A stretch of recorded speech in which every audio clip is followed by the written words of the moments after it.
Welcome to 11th Witch, Tagalog Horror Stories. Dragon Dance. Magandang gabi po sa inyo at sa inyong mga listeners, Miss Eleven. Pakitago na lang po ako sa pangalan na Christian. Ayaw ko po kasing malaman ng mga kamag-anak ko na nagpadala ako ng kwento tungkol sa mga nangyari sa amin 2 years ago. Hindi ko po alam kung bakit nanginginig ang kamay ko habang isinusulat ko ito. Ilang beses ko nang sinubukang itupi ang papel at itapon. Pero sa tuwing susubukan ko, parang di ko kayang gawin. Pero malapit na naman ang Chinese New Year. Siguro mas maganda kung may mapagsasabihan na din ako nitong kwento ko na ito. Lumaki po ako sa isang lugar na tahimik sa halos buong taon. Pero tuwing Chinese New Year, nag-iiba ang lahat. Nagkakaroon ng ilaw ang madidilim na kalsada.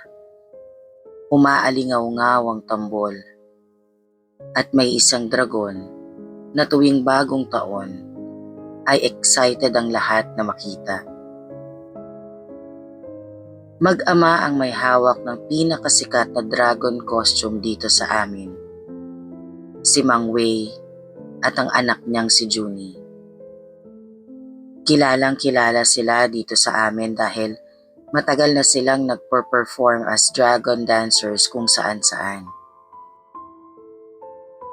Tuwing nanonood kami noon ng nanay at tatay ko sa mga performance nila, palaging tahimik lang si tatay. Nakatingin lang sa sayaw. Minsan, napapansin ko na parang memorize niya na ang steps at galaw nila sa performance.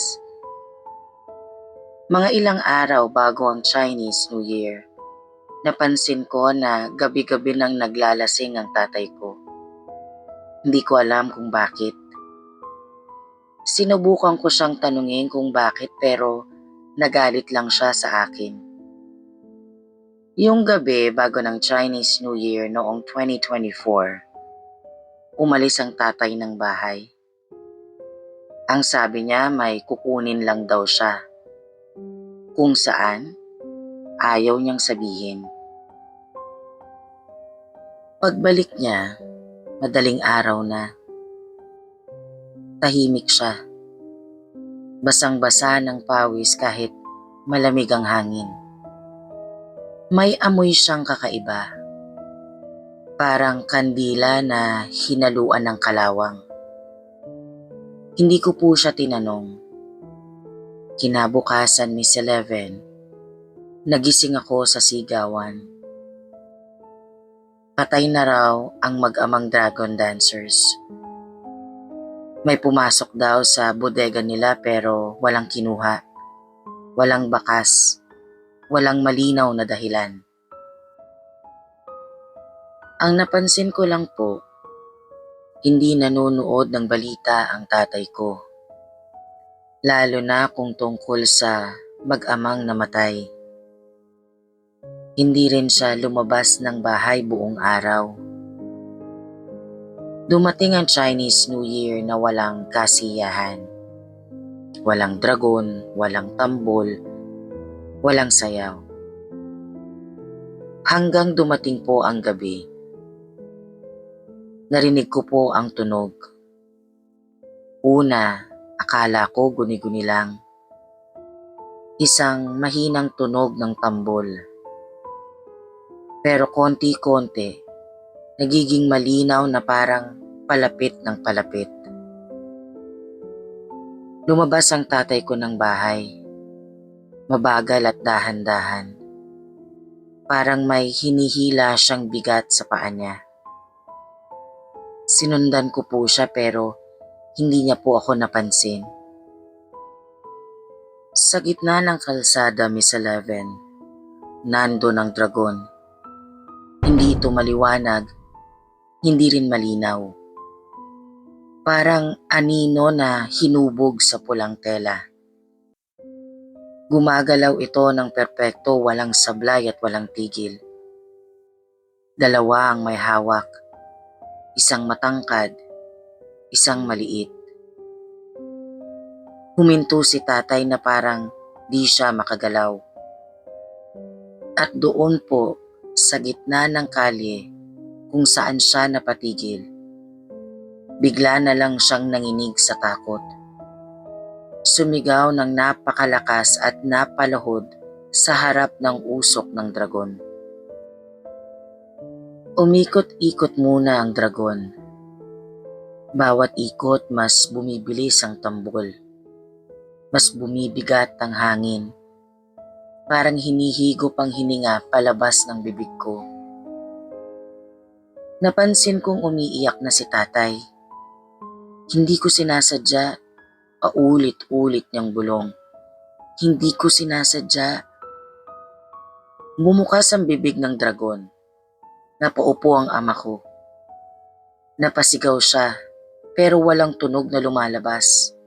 Parang kinakain ng tambol ang sigaw niya. Miss 11, hindi ko po nakita kung paano siya namatay. Ang alam ko lang, nung huminto ang tambol, nakahandusay na siya sa kalsada. Walang sugat, walang dugo. Takot lang ang bakas na naiwan sa mukha ni tatay. Ako po ang tumawag ng tulong. Sabi ng doktor, cardiac arrest daw. Sabi naman ng pulis, parang sobrang takot. Pero Miss 11, alam kong may nakita siya. Kasi ako mismo, nakita ko din. Chinese New Year last year, habang nagliligpit ako ng mga gamit niya sa lumang kwarto, may nakita akong papel sa bulsa ng lumang jacket niya. Sketch o design ng dragon na may pirma ni tatay. Nakalagda siya bilang siya ang nagdisenyo at gumawa ng dragon. Nakaipit ito sa isang maliit na diary. At doon ko po nakita ang totoong nangyari. Dating si tatay po ang gumawa at nag-perform ng dragon dance. Pero dahil sa isang aksidente, hindi na ulit niya naisuot at hindi na po ulit siya nakapagsayaw. May paniniwala noon na kung sino ang nakakapagpasayaw sa dragon ay magkakaroon ng walang katapusang swerte at kaginhawahan. At dahil nga po sa hindi na maisayaw ni tatay ang dragon, ibinigay ito kay Mr. Wei at kay Junie.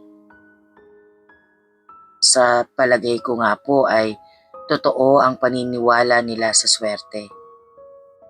Kasi simula noon, guminhawa ng husto ang buhay nila na noon ay isang kahig at isang tuka. Binasa ko po ang maliit na diary ni tatay hanggang dumating ako sa pahina ng Chinese New Year 2024. Doon ko po nakita kung saan nagpunta si tatay ng gabing yon at kung ano ang ginawa niya. Si tatay po ang pumatay kay Mr. Wei at Junie. Dahil sa galit at inggit, nagawa niyang mapatay ang tito at pinsan kong si Junie. Miss 11, malapit na naman ang Chinese New Year. Maririnig ko na naman ang tambol na hudyat ng pagdating ng dragon. Ako po si Christian Wei at ito ang aking Tagalog horror story. Pulang sobre, ang huling ampaw. Miss 11, magandang araw po. Hindi ko po alam kung maniniwala kayo sa isusulat ko. Sa totoo lang, matagal ko ring pinilit ang sarili ko na huwag paniwalaan ang mga nangyari. Sinubukan kong humanap ng paliwanag, yung logical, scientific, kahit ano, pero hanggang ngayon, wala pa rin. Kaya kung sakaling mabasa ninyo ang story ko sa channel, sana ay huwag niyo na pong banggitin ang buong pangalan ko. Tawagin niyo na lang po akong R. Lumaki po ako sa Binondo. Hindi ako Chinese, pero doon na talaga kami matagal na tumira. Kaya para sa akin, normal na lang ang Chinese New Year. Yung ingay, paputok, siksikan, amoy ng insenso, at mga ampaw. Hindi ako masyadong naniniwala sa pamahiin noon. Para sa akin, tradisyon lang ang lahat. Hanggang sa makilala ko si May. Girlfriend ko po siya noon, isang Chinese-Filipino. Tuwing Chinese New Year, sa bahay nila ako nagsa-celebrate. Doon ko rin po unang nakilala ang lola niya, na tinatawag nilang ama. Tahimik lang po siya, hindi pala salita. Madalas lang pong nakaupo sa isang sulok at may hawak na pulang sobre. Napansin ko na tuwing may bisita, hindi siya basta nagbibigay ng ampaw. Pinipili niya kung kanino. Nung una, hindi ko to binigyan ng meaning. Bisperas ng Chinese New Year, gabi na, paalis na sana ako nang bigla niya akong tinawag. Isa-isa niyang inabot ang ampaw sa mga nasa sala. Pagdating sa akin, huminto siya ng saglit. Tumingin siya diretso sa akin. Walang sabi-sabi, iniabot niya ang isang ampaw. Plain lang, walang pangalan. Walang disenyo pang New Year. Tumanggi ako. Natatawa pa nga ako nung una. Sabi ko, pamahiin lang yan, ama. Doon lang po siya nagsalita. Tanggapin mo, sabi niya. Hindi ko alam kung bakit ko kinuha. Ang alam ko lang may nakita ako sa mga mata niya na nagsasabing hindi ako pwedeng tumanggi. Kinabukasan po, namatay si ama. Ayon sa doktor, natural causes, wala namang foul play. Wala ring kakaiba. Maliban sa isang detalye na hindi ko kaagad sinabi kahit kanino. May hawak siyang pulang ampaw nang matagpuan siya. Gabi ng burol, pagod na pagod ako. Umuwi ako nang mabigat ang pakiramdam. Doon ko lang ulit naalala ang ampaw na binigay niya sa akin. Nasa bulsa ko pa rin. Hindi ko alam kung curiosity o kaba ang nagtulak sa akin para buksan yon. Walang pera pero may papel sa loob. Isang pangalan. Mang Tonyo, January 28. Hindi ko agad naintindihan. Si Mang Tonyo ang driver ng pamilya nila May. Kinaumagahan, hindi siya pumasok. Kinahapunan, may balita. Naaksidente siya pa uwi. Dead on arrival. Aksidente lang, sabi ng pulis. Sobrang creepy ng pakiramdam ko ng mga panahon na yon. Hindi ko na binuksan ulit ang ampaw. Pero tuwing madaling araw, Napapansin kong nasa bulsa ko na naman ito, kahit sigurado akong iniwan ko sa lamesa. Minsan nasa dashboard ng kotse ko, minsan nasa bag ko. Tuwing bubuksan ko, may bagong papel. Laging pangalan ng taong kilala ko at laging may petsa. At sa bawat pagkakataon may namamatay. May police reports, may death certificates. Walang koneksyon sa isa't isa, maliban sa akin at ang pulang ampaw, ang huling ampaw ni Ama. Hanggang isang gabi, Miss 11, walang petsa ang papel. Pangalan lang. Pangalan ni May. Kinabukasan, natagpuan siyang patay sa banyo. Walang sugat, walang palatandaan ng pakikipaglaban.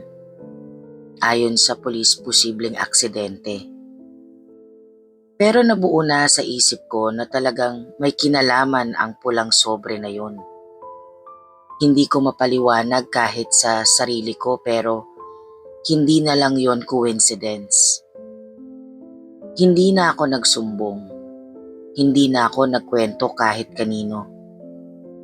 Sinubukan kong itago ang ampaw, sunugin, ilibing, pero laging bumabalik. Nitong isang linggo lang, binuksan ko ulit ang ampaw. May isang pangalan, akin, at may petsa. Petsa ng Chinese New Year. Kaya ko po ito isinusulat ngayon. Nasa harap ko ang ampaw, bukas. At kanina lang po, may kumatok sa pinto. Isang matandang babae nakapula. Wala siyang sinabi. Iniabot niya lang sa akin ang isang bagong ampaw. May pangalan sa harap. Pangalan mo, Miss 11. Ngayon ko na po naiintindihan. Hindi pala hula ang laman ng ampaw. Paunang abiso pala. Tawagin na nating babala. O kaya, ang listahan ni kamatayan. Pasensya na po kung mabigat ang sulat na ito. Pero kung sakaling mabasa niyo man ito sa Chinese New Year, sana po hindi pa huli. Ingat ka po, Miss 11. Ako po ulit si R, taga Binondo, at ito ang Tagalog horror story ko. Year of the Fire Horse. Miss 11, magandang araw po. Ilang araw na lang po bago ang Chinese New Year nang maisulat ko ito. Hindi ko po ito isinulat dahil may nakita akong multo o dahil may nangyari na hindi maipaliwanag. Sinulat ko po ito dahil may mga gabing onti-onting nagiging palaisipan at wala na akong mahanap na dahilan na pinagmulan. Huwag niyo na lang pong banggitin ang buong pangalan ko. Tawagin niyo na lang po akong Ollie. Night shift po ang trabaho ko. Security guard ako sa isang lumang commercial building sa Maynila. Paulit-ulit ang mga gabi ko. Ikot sa bawat palapag, silip sa CCTV, upo sa guardroom, tapos hintay mag-umaga. Kung tutuusin, iyon ang gusto ko sa trabaho ko. Tahimik, walang kausap, walang gulo. Kabisado ko na ang lahat ng tunog sa gabi. Kung alin ang daga, kung alin ang hangin, kung alin ang normal na lang kapag patay na ang ilaw ng buong building. Kaya alam ko kung kailan may bago. Mga isang linggo bago ang Chinese New Year, napansin kong parang mas tahimik ang building kesa dati. Hindi yung tahimik na payapa, kundi yung tahimik na parang may nag-aabang. May mga oras na tumitigil ang electric fan kahit bukas naman dapat. May mga sandaling parang humahaba ang hallway kapag naglalakad ako. Akala ko nung una baka pagod lang, kulang sa tulog, normal naman kasi yan sa night shift. Hindi pa ako natatakot noon. Hanggang sa isang madaling araw, bandang 3:00, may naramdaman akong kakaiba. Hindi takot, hindi kaba. Mabigat, biglang may bumigat sa katawan ko. Sa umpisa akala ko pagod lang ng likod ko sa kakaupo. Baka mali ang upo ko sa silya. Pero nang gumalaw ako, parang may gumagalaw din kasabay ko. Parang may sumandal. Paglingon ko, wala naman. Pero doon ko unang naamoy ang bagay na hindi ko na maiaalis sa isip ko hanggang ngayon. Yung amoy ng usok. Hindi sunog, hindi rin sigarilyo. Mainit sa ilong, mabigat sa dibdib. At doon po nagsimula ang lahat. Pagkatapos ng gabing yon, Miss Eleven, pinilit kong inisip na wala lang yun. Sinisisi ko ang puyat, maling upo, pati na rin ang stress. Hindi ko agad ikinabit sa kung ano-anong pamahiin. Ayokong matakot ang sarili ko sa trabaho. Pero hindi na yon naulit ng minsan lang. Sa mga sumunod na gabi, dumarating ang bigat sa parehong oras. Bandang 3:00 ng madaling araw. Hindi sabay-sabay, pakonti-konti lang. Parang may sumusubok muna kung mapapansin ko ba. Kapag nakatayo ako, parang may dumidiin sa balikat ko. Kapag nakaupo, parang may umuupo rin sa likod ko. Hindi sapat para mapasigaw ako sa sakit, pero sapat lang para hindi ako makalimot. Minsan habang nag-iikot ako sa hallway, pakiramdam ko may hakbang nakasabay ang akin. Kapag hihinto ako, hihinto rin. Kapag bibilisan ko ay sumusunod. Pero sa CCTV wala. Isang gabi, napansin kong hindi na lang bigat ang nararamdaman ko. Mainit. Parang konti-konting umiinit ang likod ko. Hindi pawis, hindi lagnat. Iba ang pakiramdam. Parang may humahaplos na mainit na hangin sa balat ko. Kasabay naman nun bumabalik ang amoy ng usok. Mas malinaw na ngayon. Mas matagal mawala. Kahit nasa labas na ako ng building, parang nakakapit pa rin sa damit ko. Pag uwi ko sa bahay, tinanong ako ng kapatid ko kung may nasunog daw ba sa opisina. Sabi ko wala. Hindi ko na rin sinabi sa kanya ang totoo. Parang di ko kayang ikwento kahit kanino na hindi ako pagtatawanan. Habang papalapit ang Chinese New Year, mas nagiging malinaw ang pakiramdam na hindi ako mag-isa. May mga gabing parang hindi ko hawak ang katawan ko. May mga sandaling bigla na lang akong titigil sa paglalakad kahit gusto ko pang gumalaw. Parang may nag-a-adjust para may sumusubok kung hanggang saan ang kaya. Isang madaling araw, napatingin ako sa salamin ng guard room. May marka sa likod ng uniforme ko. Hindi naman ako pawis. Pero parang abo. Pinagpag ko ang damit ko pero ayaw matanggal. Nang hubaring ko, wala naman akong sugat, wala rin akong paso. Pero ramdam ko pa rin ang init. Parang galing sa loob. Doon na ako nagsimulang magtanong. Hindi po sa internet, kundi sa mga matatandang tanod sa ibang gusali. Nung una, tumatawa lang sila. Sabi nila ganyan talaga pag night shift. Hanggang sinabanggit ko ang petsa.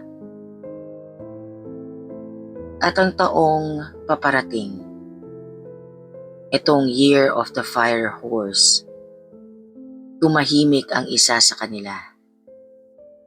Matagal siyang hindi nagsalita tapos sakalang tumingin sa akin. May mga dumarating bago pa magsimula ang taon, sabi niya. Hindi sila naghihintay ng 12:00. Tinanong ko kung ano o sino ba ang sinasabi niya. Tinanong ko kung ano ang dapat kong gawin.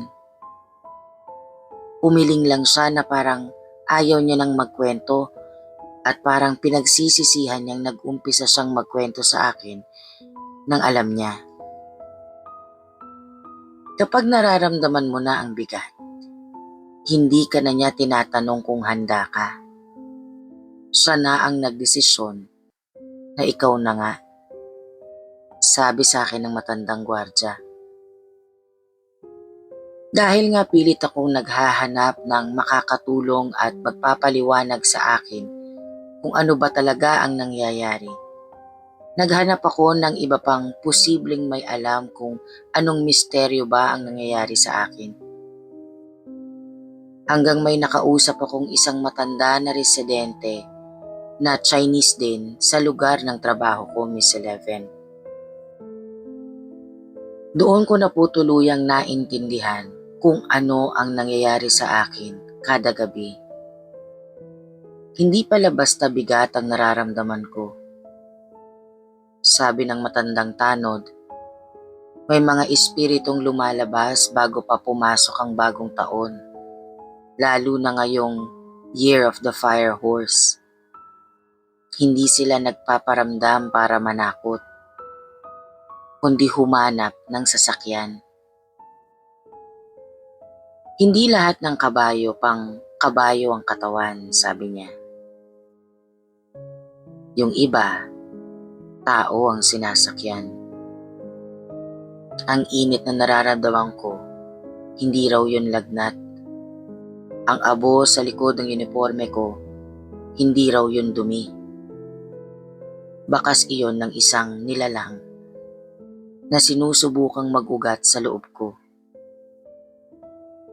Miss Eleven, nung gabing yun, napansin kong may mga galos na ako sa balikat ko. Hindi sugat pero parang marka ng tali. Parang may humihila pababa. May hinihila pasulong. At sa bawat hakbang ko, pakiramdam ko, hindi na pareho ang bigat ng paa ko. Mas mabigat na po ang kaliwa. Mas mainit na rin po ang likod ko. Parang may nakasakay na po sa likod ko. 3 gabi bago ang Chinese New Year, hindi na po ako pumasok sa guard room. Ayaw na rin po kasing bumukas ng pinto. Pero sa monitor sa labas, nakita ko ang sarili ko. Nakaupo at nakatalikod sa kamera. Sabi ng matanda, kapag umabot ng Chinese New Year ang pagsakay nila sa akin at kumpleto na silang lahat, kasama ng pagpasok ng Year of the Fire Horse, ako ang magiging sasakyan ng mga kaluluwang gustong tumakas sa mainit na apoy. Kasabay ng pagdating ng swerte ay syempre, dapat may malas din. At ang mga sumasakay ngayon sa balikat ko, ang magbibigay ng malas dito sa atin sa lupa. Kaya ko po isinulat ngayon to, Miss 11, ilang araw bago ang Chinese New Year. Habang isinusulat ko to, ramdam ko ang init sa batok ko. Hindi na po sila sumasandal. Nakapwesto na sila. Ako po si Oli, dating gwardya sa Maynila. At ito, ang Tagalog horror story ko. Shout out po sa ating birthday celebrant. Belated happy birthday. Sa asawa po ng aming teammate na gold digger. Happy birthday, Papa Eric. Enjoy your day. Belated happy birthday na. Thank you so much. Bye! Thank you for watching, Mambabarang and friends. Please don't forget to like, subscribe, and hit the notification bell for more scary stories.